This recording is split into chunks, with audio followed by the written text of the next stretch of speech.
Okay, welcome to Psych 235, Child Psychology.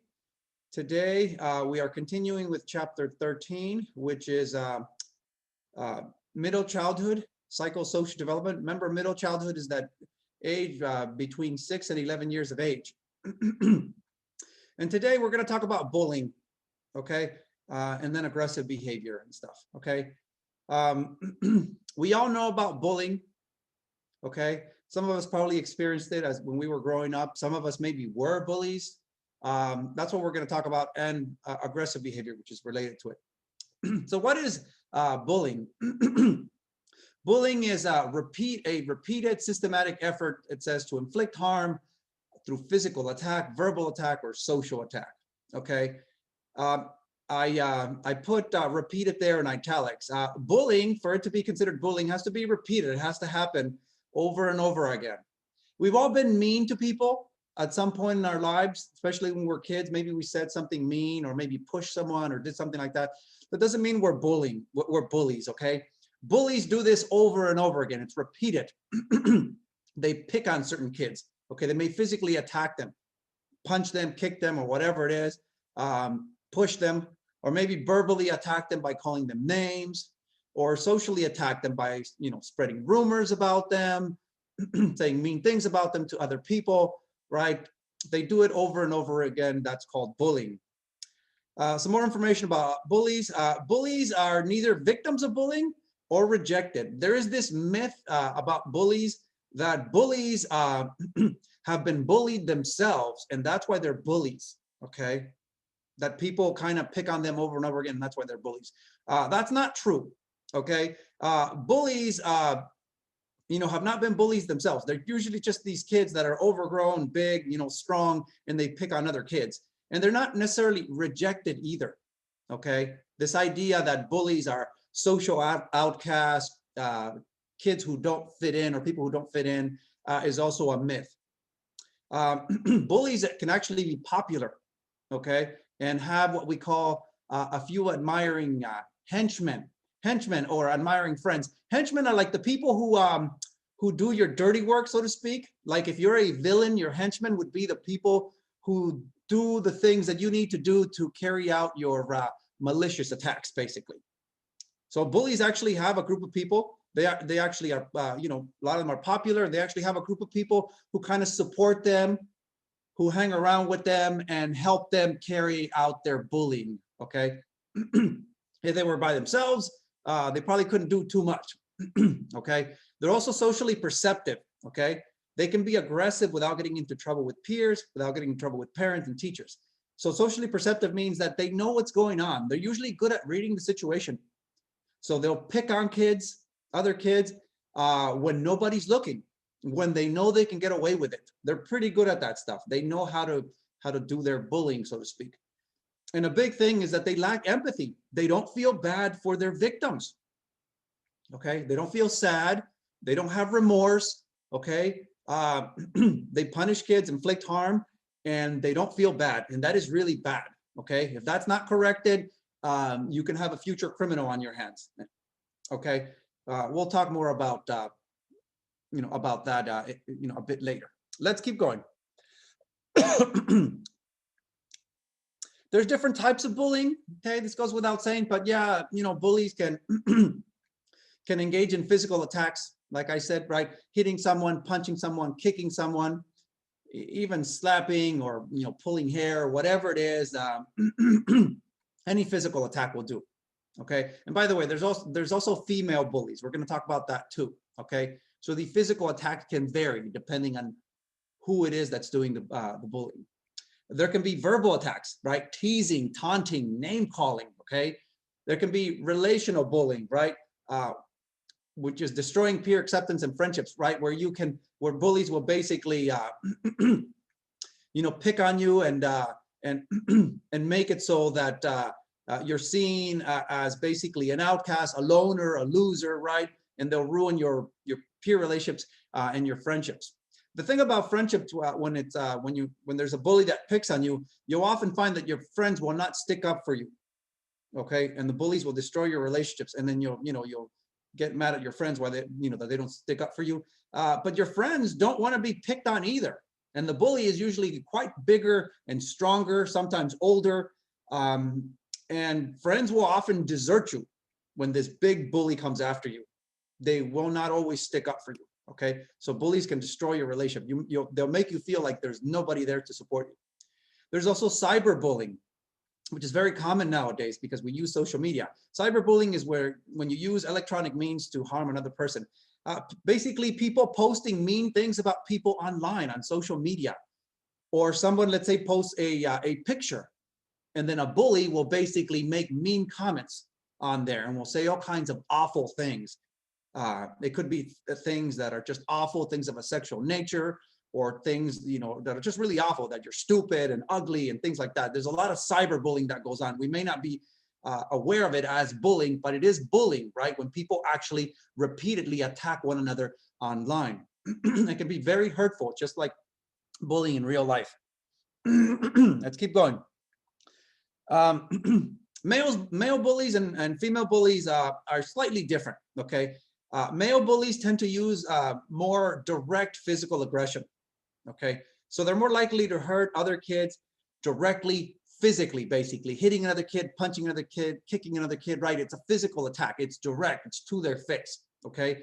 Male bullies also tend to be about above average in size. They tend to be bigger, overgrown, okay, and stronger than average. And they tend to pick on victims that are weaker than they are, smaller, okay, maybe underdeveloped, okay? That sometimes happens. You have a kid that's overgrown, okay, and stands out basically as being much bigger and much stronger than the average kid in the class.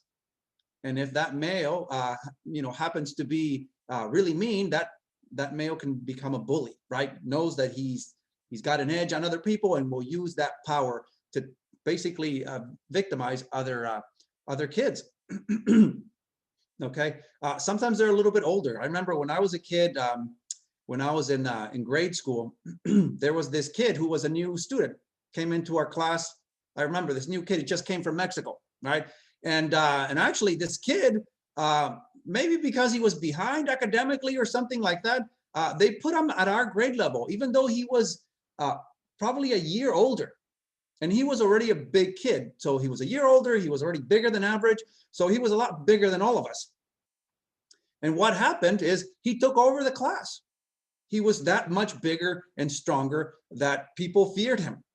And he took over the class is what happened. And we had an old teacher who didn't want to do anything and ignored the problem. And this bully basically terrorized the whole classroom. I remember that when I was like, I think in 5th grade. Female bullies tend to use what's more, they tend to use direct aggression again, but direct relational aggression, okay? So they do, they do what's called relational aggression. They will basically harm the victim's relationships. They'll tease the other person, call them names, taunt them, okay? And make them feel bad in that way. That's more verbal aggression. It's direct, but it harms their relationships. And they use also indirect relational aggression. They will harm the person's relationships indirectly. That means they won't do it to their face. That means they'll tell other people, right? They'll spread rumors. They'll shun them and exclude them, say mean things about them to other people, that you're ugly, that you're stupid, that you're easy or something like that, right? Female bullies are also more verbally assertive. They tend to be more confident. They stand up more for themselves. And the victims tend to be more shy and more awkward, okay? And I can tell you that, my wife said that when she was a kid, she got bullied. And she was the type that was kind of shy and awkward and skinny and stuff. And, those girls that were more assertive, more developed and just more, more socially adept would pick on her, right? And that was bullying. We both went through bullying. A lot of people have, and we'll talk about I'll show you some research in a moment that shows you how common it is. What causes bullying? Well, a genetic predisposition or brain abnormality. Yeah, some bullies basically just have a predisposition to be aggressive. Okay, they have an overactive amygdala, or they have abnormalities in the brain that make them incapable basically of feeling remorse, feeling bad for their victims. And it will make it so they don't care who they hurt or how badly they hurt them. That is a problem. If you don't correct these dispositions or have some training, some proper therapy or parenting, you can end up with a criminal on your hands later on if you don't do something about this, right? Because some of them, yes, they are biologically different and they are predisposed to this aggression, to not having remorse, right? Parenting, caregiving, and environment matters. The parenting, matters. You'd be surprised how many parents basically let their kids beat up other kids, pick on other kids. They don't seem to care, don't seem to mind, because their kid is the one that's picking on others. Their kid is the one that's inflicting the harm. If it was their kid that was being picked on, they wouldn't like it. But since it's their kid who's big and overgrown and seems to be terrorizing other kids, they don't do anything about it, or they see it as something that's good. Oh, my kid kicks ass, right? He's a badass. Like, no, that's not a good thing. You need to correct that behavior and punish your kid for doing things like that. But you'd be surprised how many parents will ignore that, or will even encourage that kind of stuff and tell their kids, hey, if somebody says something mean to you, or you don't like somebody, kick their ass, right? Don't take crap from anybody. You shouldn't be telling that to kids. Okay, kids need guidance. Okay, they need restrictions. Okay, you can't let kids just act out when they want to, or encourage them to take out their aggression or frustration on people because they're not fully developed. They don't know how to control themselves that well. Okay, so parenting matters, and we have a lot of bad parenting where parents encourage bad behavior, encourage aggressive behavior. I've heard parents say, even parents who consider themselves good parents, tell their kids, that you got to kick people's ass. You got to show people who's boss, and don't take crap from people and things like that. I have an aunt who raised her kids that way. Her kids didn't necessarily grow up to be bullies, but they could have been, under the right circumstances. But that is common for parents basically to be a cause of this bullying because of the really bad parenting that they do, where they encourage aggressive behavior. Okay. Your kid's big and strong and stuff, and you encourage your kid basically to be a badass, and you're proud of it as a parent. Like, no, that's not something you should be proud of. Age and peers also matter. You're more likely to be a bully at a certain age, and more likely to be a victim of bullying at a certain age. And peers, the kids you hang around with, right? If you hang around bad kids, you can develop bad behaviors. You can learn to pick and tease other kids, and basically to to be a delinquent and aggressive and things like that. Okay, so it's a variety of things. Could be biological and environmental as well. More about bullying. Some research here. Children who are withdrawn, rejected children are more likely to be victims. Remember those kids, we talked about them before, kids that are kind of rejected, they're not popular, but it's because they're withdrawn, it's because they're shy, right? And awkward, socially awkward, don't really know how to talk to other kids, don't really know how to make friends. Those are the kind of kids that that bullies tend to pick on, because it's the kind of kids who are alone and weak, and they see them as easy targets. Like, no one's going to stand up for this kid, so they're going to pick on them, right? Bullies are cowards, okay? They're picking on weaklings, okay? If they were really, who they thought they were, they would go after the kids who are more of a challenge. But no, they pick on the weaker kids. So it's a cowardly thing. Aggressive, rejected kids may also become victims. Aggressive, rejected kids are kids that are rejected because they're aggressive, because they don't know how to control their emotions. They can also become victims of bullies because they piss off other kids, or they don't know how to control themselves. Okay, they can become bully victims, which means that bullies can pick on them as well, or provocative victims, basically victims who upset and frustrate other kids. And if they upset and frustrate the bully, then the bully is going to pick on them. Research on bullying done in Norway. Norway has kind of led the way on research on bullying. They've done a lot of research on bullying. Okay, even though it happens around the world and it's a big problem. According to research done in Norway in 1993, they say that bullying is widespread and very serious. Bullying happens everywhere, in every nation, everywhere. Okay, and it's a big problem. It's serious.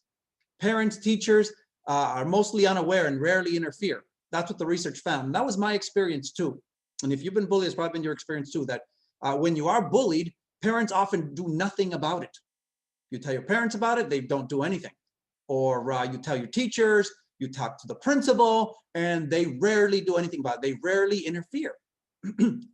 It's almost like they see it as something acceptable, something that is supposed to happen as you grow up, that you get picked on and you need to learn to stand up for yourself. And they tell you things like that, right? But it's a big problem, okay? 9% of children in Norway in 1993 reported being bullied now and then, okay? 3% reporting victims once or more per week, and 7% actually reporting having bullied others. 7% reported that they were the bullies, okay? But it's common. We'll look at some more research in a moment. In other countries, in England, 10% of kids report being bullied. 18% in Italy and Australia report being bullied, right? Almost 1 in 5 kids reports being bullied. And about 13% in Japan. Even in Japan, where we might think that kids are better behaved, bullying occurs there too. It seems to happen everywhere. It seems to be, yes, something that happens as you're growing up, but we need to correct this behavior because it's bad behavior that can lead to criminal behavior later on. In the US, it's even worse. In the US, 65% of people, when they were asked, when they were growing up, 65% recalled being victims of bullying, right? Almost 2 out of every 3 people who are asked report, not when they're kids, but I mean, they weren't asked when they were kids, but they were asked when they were adults, like if they were bullied when they were a kid. And almost 2 out of every 3 reported being victims of bullying. It happens a lot here in the US, okay? I was one of those. My wife was one of those. A lot of people were picked on. 80% actually reported that they actually bullied other people themselves. There's a lot of bullies. I mean, I was mean to kids sometimes, and I do remember pushing some kids. I never did it repeatedly, so I'm not sure it counted as bullying. And the definition they might have used here might have been that, you know, if you were just mean to other kids and push them and shove them, you know, that probably counted as bullying. So I probably would have been in that group as well, even though I don't consider myself a bully because I didn't do it repeatedly. But yeah, there were times when I was a bit mean and I pushed the kid, told him to get out of the way and things like that. And, you know, but bullying is a huge problem in the US, as you can see, okay? Happens, you know, everywhere, okay? Sex differences in tactics are universal. By that, I mean that for the most part, males tend to use more physical bullying and females more basically other types of bullying, more verbal and relational, okay? They're universal, except in Japan. In Japan, there seems to be some differences where shunning is used more by boys and girls. In Japan, both boys and girls, both males and females tend to use what's called shunning, you know, to bully other kids. Shunning basically means that they exclude other kids, they ignore them, so they hurt them in that way. It's kind of a type of relational aggression, which is also very hurtful, by the way. Let's keep going. Bullying in Norwegian schools, grades 2 to 9. So you can see how bullying kind of varies, okay, and becomes less common as children, you know, enter those higher grade levels. But it's very common. You can see like they're at, you know, when they're in 2nd grade, 3rd grade, 4th grade, right? You can see how common it is. More than 10% of kids basically are being bullied in those grade levels. And it drops gradually, right? As children just learn how to better control themselves and better behave themselves, but it still happens, okay? Happens, you can see more for boys on average than girls. Boys tend to be picked on more and they tend to be bullies more, okay? This happens to girls as well, right? But girls can bully in different ways. It's a big problem in general, happens everywhere, especially in the US.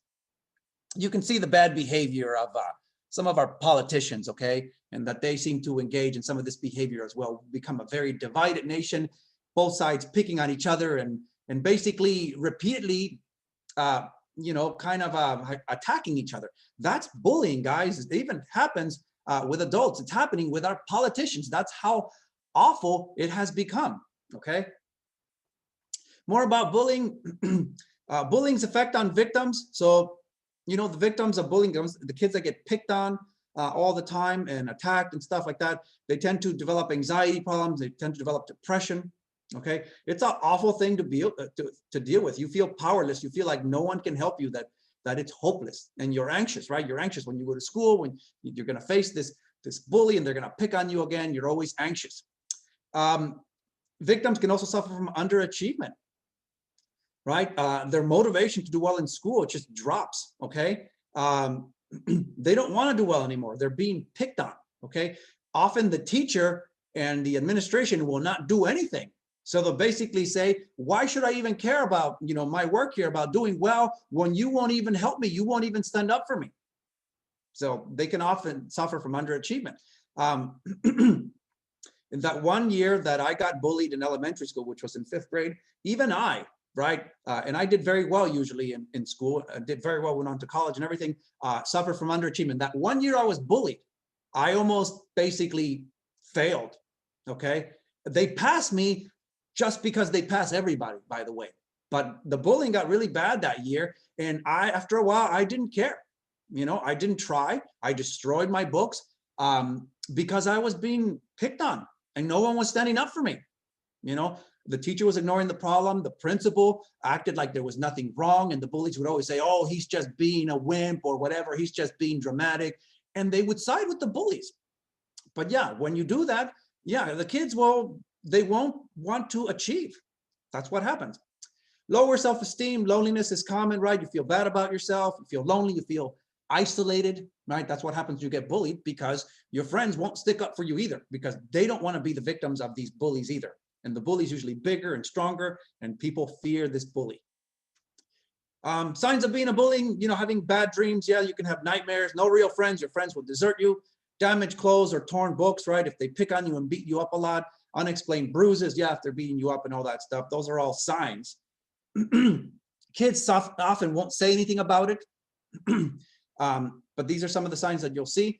And when they do say something about it, often parents won't do anything, teachers won't do anything, administration won't do anything. It's a big problem. I think they're starting to address this problem now, and things are starting to change, right? There is research on bullying prevention, right?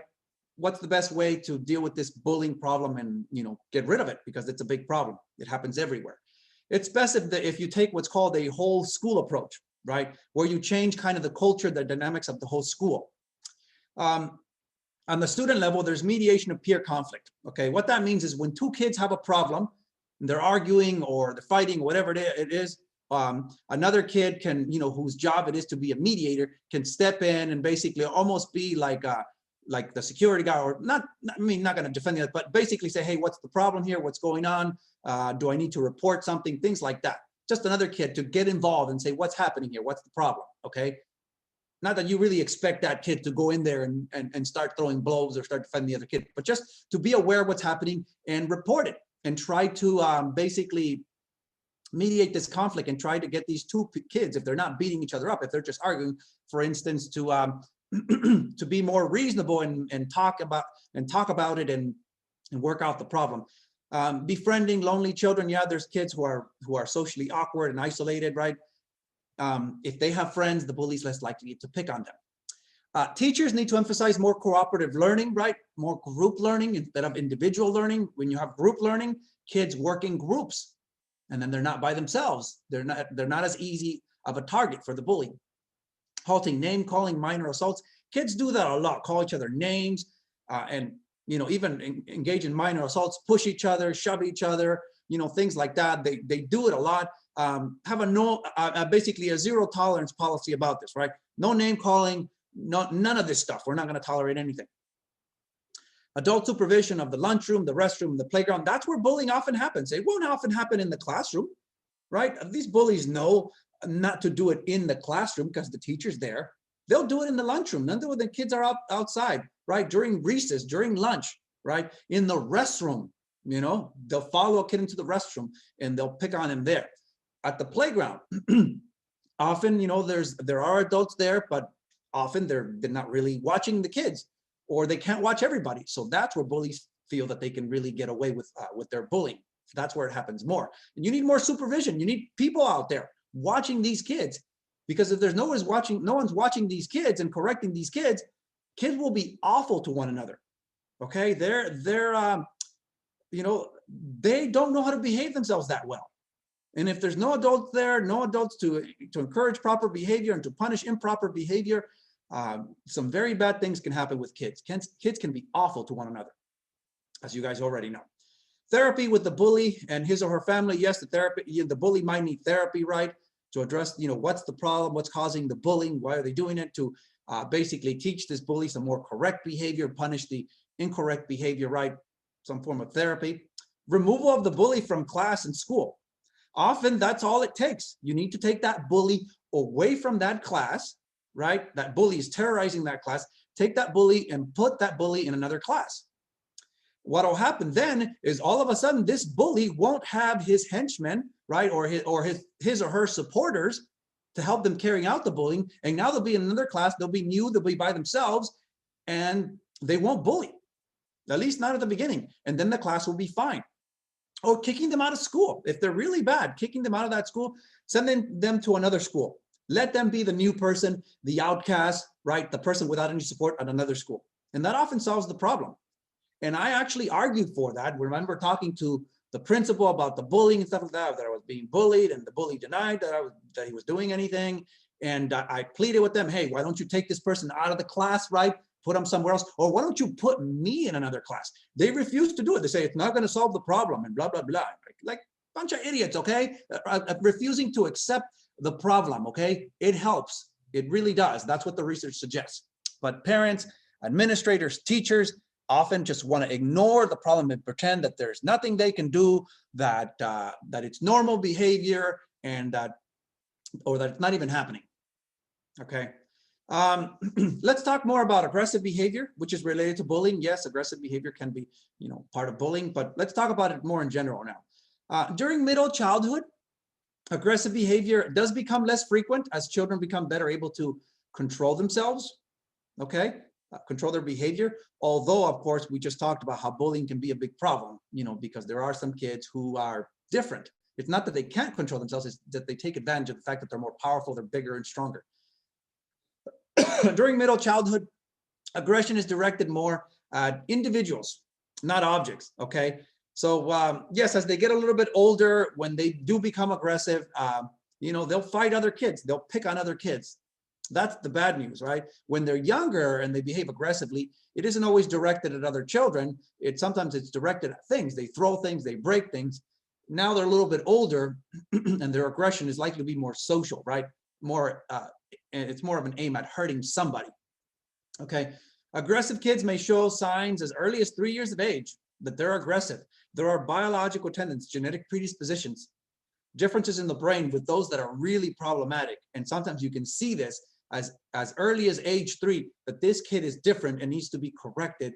If not, you have a future criminal on your hands, future problem child, so to speak. I mean, the kid is going to become a bigger and bigger problem, okay, as they get older.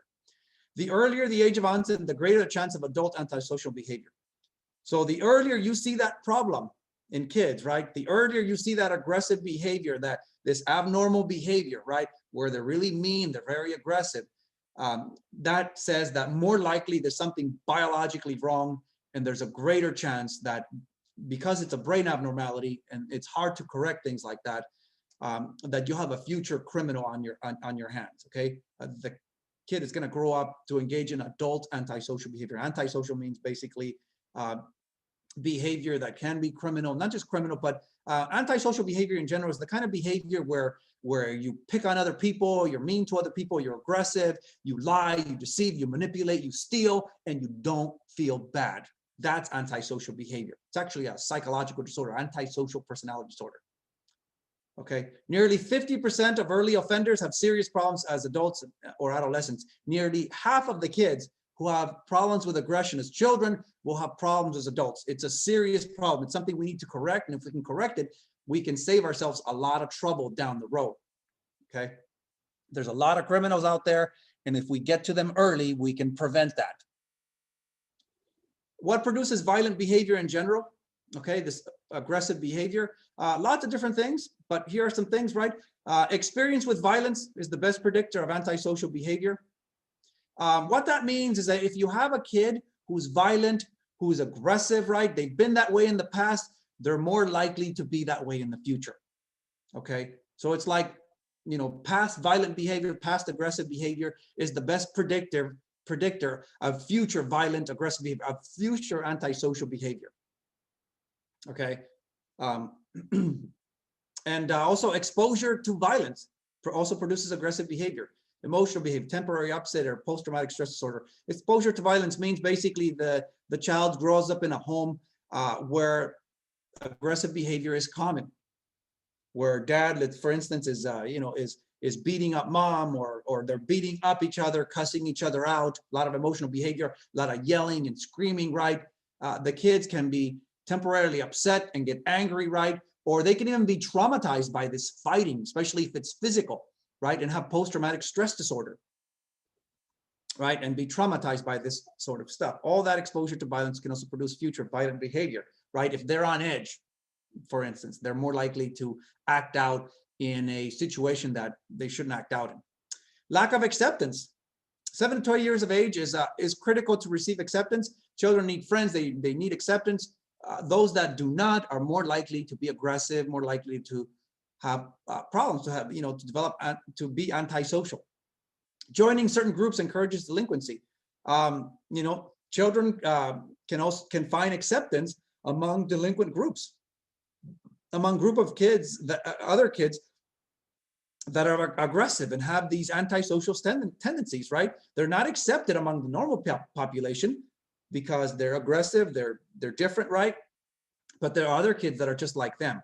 And once they join that delinquent group, once they join that group that encourages that kind of behavior, then you'll see the aggressive behavior, the violent behavior skyrocket. It'll get really bad. When children, research shows, when children, join those delinquent groups, right? That's where the criminal behavior starts. Before that, maybe they just cause problems, right? When they join that delinquent group, right? Then that bad behavior, that criminal behavior, antisocial behavior can be part of the norm. It's like they're accepted into a family that's like basically a mob family, or like a family basically where what they're supposed to do is basically just commit crime. Okay. I'm not saying that they're going to join the mob when they're 7 to 12 years of age, but what I'm saying is they join a delinquent group. And once they do that, that delinquent group is going to encourage all sorts of bad behavior, because that's what delinquent groups do. Think of a delinquent group like a gang. Later on, that delinquent group can become a gang, for instance, and it can become a big problem. But at first, they just join up with other kids who are also bad, and they can join a delinquent group, and then they get worse from there.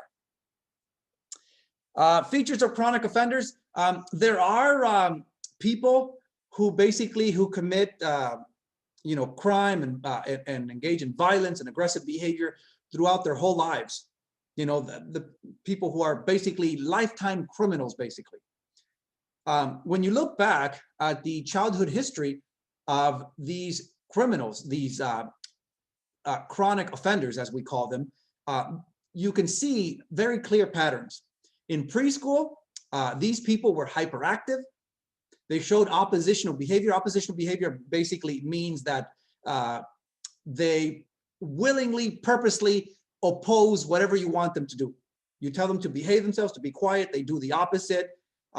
They basically are opposed to rules, to behaving themselves. Whatever you tell them, they show oppositional behavior. It's basically that mentality that basically says, screw you, I'm going to do whatever I want. I don't care what you think. That's that oppositional behavior. You can see it as early as preschool. Stubbornness, defiance, bullying, running away. Basically, the signs are there from preschool. They don't basically want to be told what to do. They don't, and they don't want to control themselves. It's a big problem. And you can see those signs in preschool. By the school years, you start seeing this more as aggressive behavior, lying, shoplifting, fighting with other kids, right? You can see that as early as elementary school, right? Where that hyperactive, that behavior where they don't want to control themselves, or they don't want to do what you say, right? Later on will become aggressive behavior. They don't get along with others, so they'll fight, they'll shoplift, they'll steal, things like that. They'll do whatever they feel like, okay? And it becomes more aggressive behavior. It becomes more social during the school years. During adolescence, that becomes more delinquency. Adolescence, right?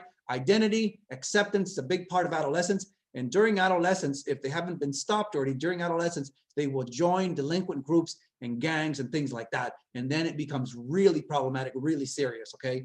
and that delinquency, right, which can involve, stealing cars, attacking others, breaking and entering, breaking into people's homes, selling drugs. And now you have, even though they're an adolescent, you have a real problem on your hands, right? You have someone who is already a criminal. They may not be treated by the court, but they're already acting that way. And if they don't get corrected, you have a really bad case of criminal behavior on your hands, right? A lifelong criminal, right? You can see these patterns early on in children, right? And these people who are chronic offenders, you can see that pattern, that they were different. And this is the pattern that you see. Factors of troublesome behavior. So what makes this troublesome behavior, violent, aggressive behavior, more likely? Well, genetics are always an issue. Identical twins show higher concordance. What that means is that if you have identical twins, if one of them is violent and aggressive, chances are so is the other one. And identical twins are supposed to share 100% of their DNA, at least to start with, at least the beginning, before the mutations and other things happen, right? So it is biological. Yes, some people are more prone to aggressive, violent, antisocial behavior than others, okay? Gender and age also matters, right? Younger males are more aggressive. Males have more testosterone, they're more aggressive, and they're more likely to cause problems when they're young, when they're basically teenagers, when they're adolescents, when they're young adults. As they get older, they're not as much of a problem, but of course we don't talk about that here because it's only child psychology. But when they're younger, they're more likely to cause problems. Attitudes, right? Their attitudes, right? Or what they believe, right? They're hostile, they're defiant, resentful, suspicious, resistant to authority. Okay, you can see it, right, in their attitudes. And yeah, I see that kind of behavior in adults as well. And I'm sure you guys could think of people who are exactly like that: hostile, defiant, resentful, suspicious, resistant to authority, right? That's their attitude. They don't trust other people, right? They think other people are out to get them or out to harm them, that people don't like them. They just do whatever they want. They're defiant, they're hostile, they're mean. There's a lot of people who are like that, right? And if you see that kind of attitude early on, that's a very important sign, okay, that there could be a problem. Interest, right? Those that engage in antisocial, violent behavior, aggressive behavior, are interested more in the concrete than abstract. So they care more about things that they can feel and touch rather than ideas. And that suggests that they're not as intelligent, that they have a lower IQ.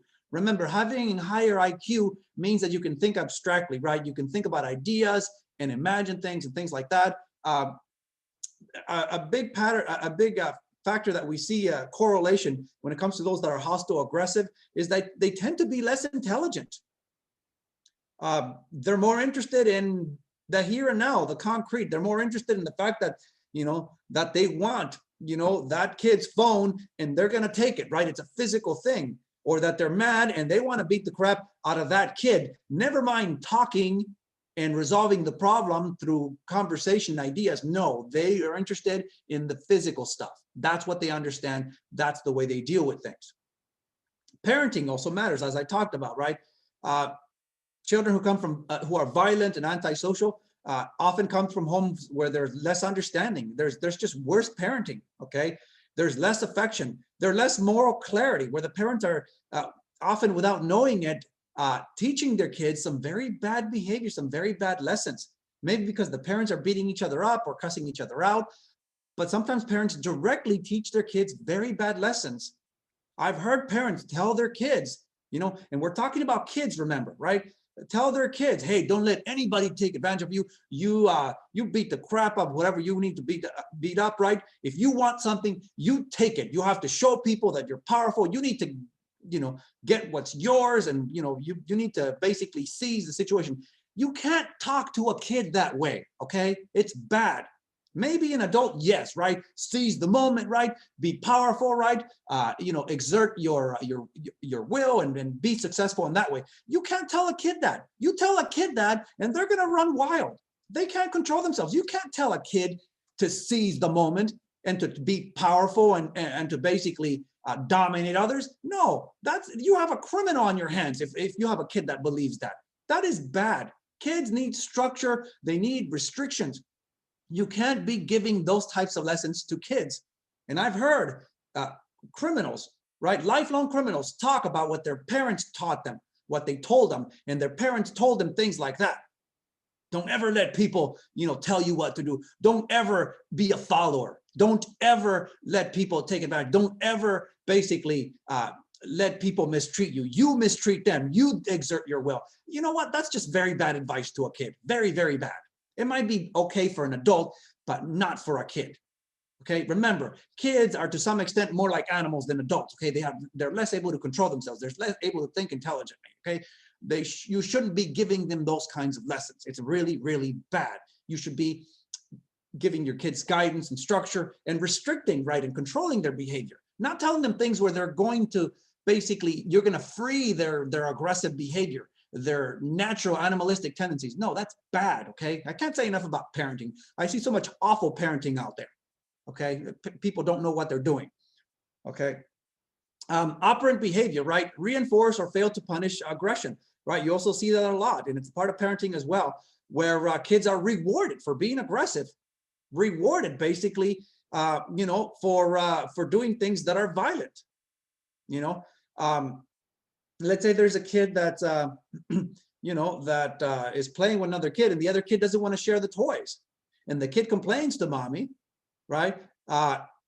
And mommy says, you know what? If he doesn't want to share the toys, go ahead and take them, right?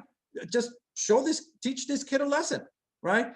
And then the kid basically beats the other kid and takes the toys, and the parent is proud of this child, right? For being assertive, for standing up for themselves. No, that's not good, okay? You don't reward that kind of behavior, okay? Somebody's being mean to you, right? You need to tell your kid, right, that you need to basically report that you need to try to talk things out. You don't tell your kid, if somebody's mean to you, beat the crap out of them, right? You're rewarding that kind of behavior. That's really bad. Failing to punish aggression, right? When your kid is a bully, picking another kids, right? You don't punish them. You pretend that like there's nothing happening, and you let them do whatever they want. That is really bad. And I see that in a lot of parents. When it's your kid doing the bullying, right, you seem to think it's okay. If your kid's being bullied, then you see it as wrong. But you need to punish your own kids too when they show that kind of behavior, right?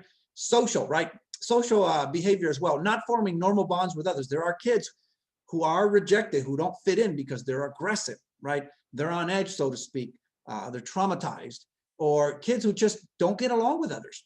They're more likely to have problems down the road with antisocial and aggressive behavior and violent behavior. There's a lot of factors, and this is a list of them. There was a study that was done with 4-year-olds, right? A study on impulsivity, right? The lack of the ability to delay gratification is actually a bad thing.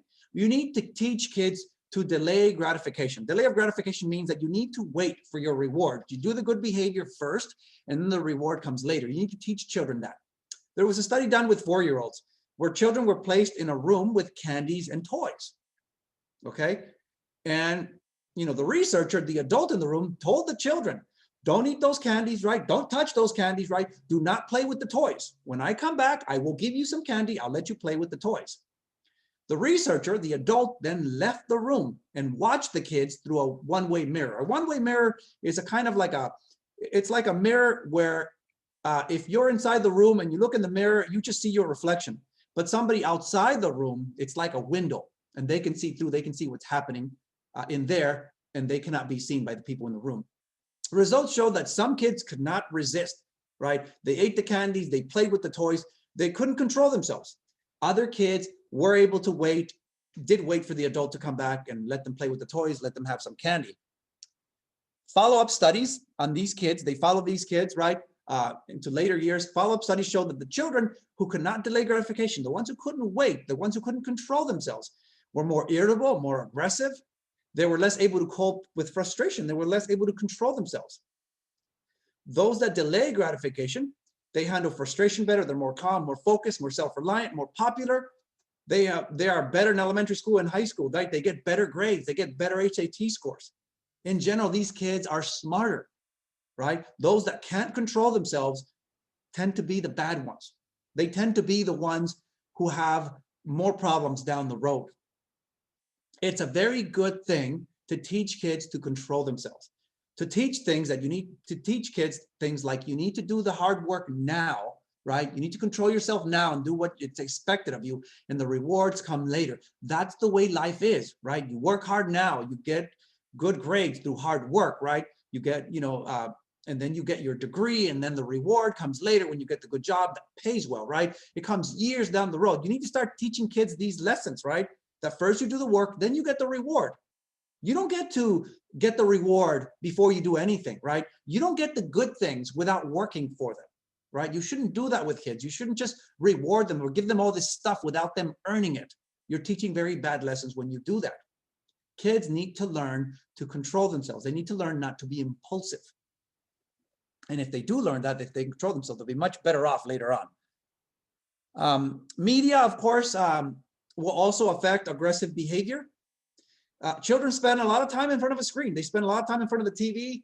They play video games, right? They listen to music. They're on the internet, right?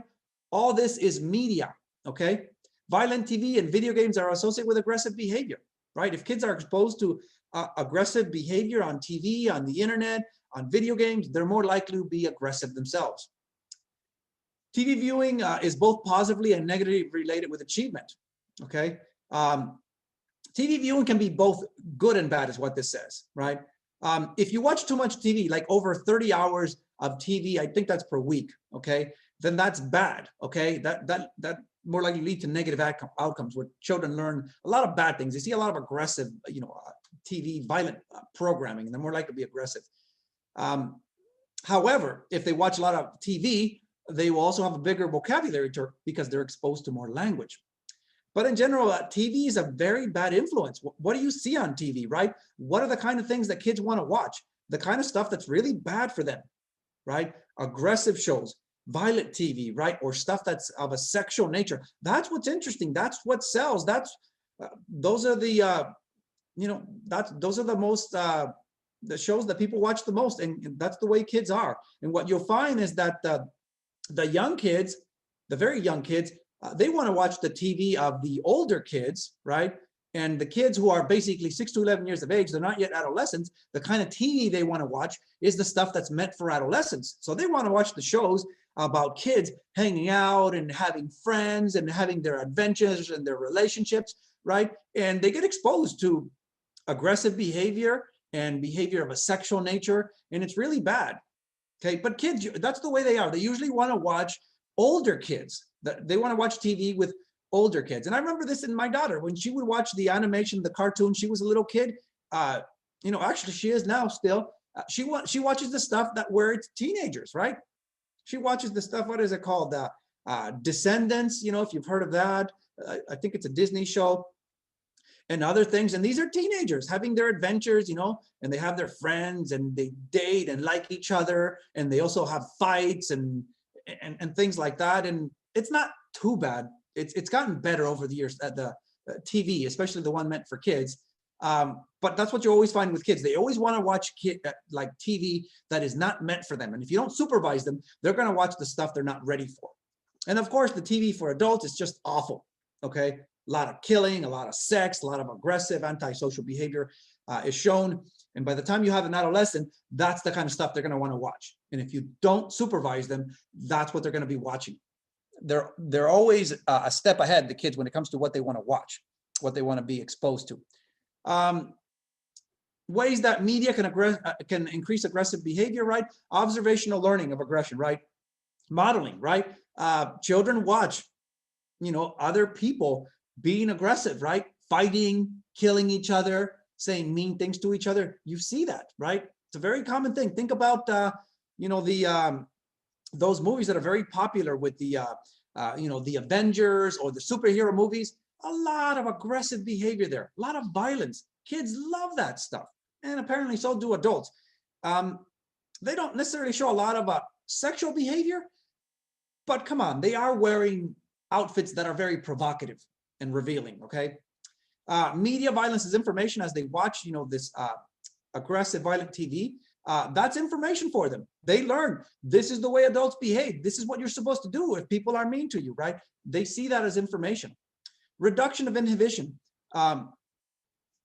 Violence, when they watch violent TV, aggressive TV, and they watch it over and over again, it basically relates the message that aggression, violence is okay. They see it over and over again, and it doesn't seem to be a big deal. That it's just okay. It's okay to do this, right? The violence is morally justified. That this is what you do, you know, when you resolve problems. You do it through violence. Identification with the aggressor. There are some kids who have a real problem where they always want to identify with the bad guy. The bad guy is seen as cool, or whatever it is, or just popular, whatever. And you see that in the superhero movies. The bad guy is not some loser, right? The bad guy is some villain, right? That is actually cool in some ways, maybe even good looking, and just they're bad, but they're also popular and desirable in other ways. Okay. And desensitization is a big problem. The more aggression you're exposed to, the more violence, the more shooting and killing and stuff like that, the less of a big deal it is. The more you look at it and it doesn't affect you.